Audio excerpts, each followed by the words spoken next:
این وحدت 27 ایون سال 1997 بین پرزیدنت جمهوری اسلامی محترم جناب عالی ملی رحمان و این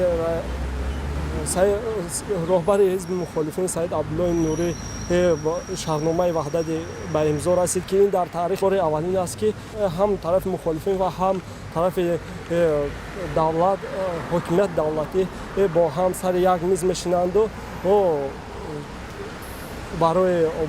برای پیشرفت دولت و برای برطرف نمودن نظام‌های سیاسی کمر همت می‌بندند.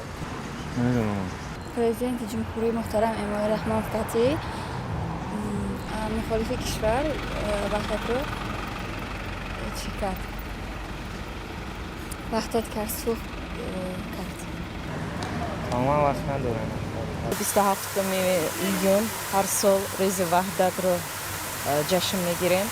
همین روز 1997 پرزیدنت ما امام علی رحمان با اپوزیسیا با مقابل عبدالله نوری به مسکو وای کردن امضا گذاشتن درباره وحدت صلح در تاجیکستان.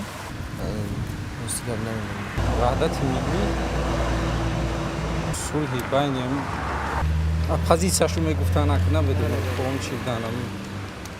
جمهوری تاجیکستان سال 2000 وحدت باعث برای آشتی کردن دو طرف که مقابل بودن می‌بردن چی وحدت یعنی وحدت ملی کردن صلح شده و در تاجیکستان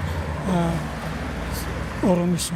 رحمت به جناب عالی که جان خودش دریغ ندانسته همچنان یاد خدا قطعی 1992 به افغانستان سفر کرد.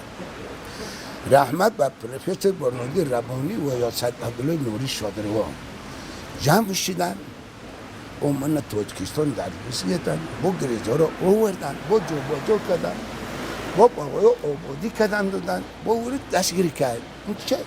اینم یک گوشه ایمان است.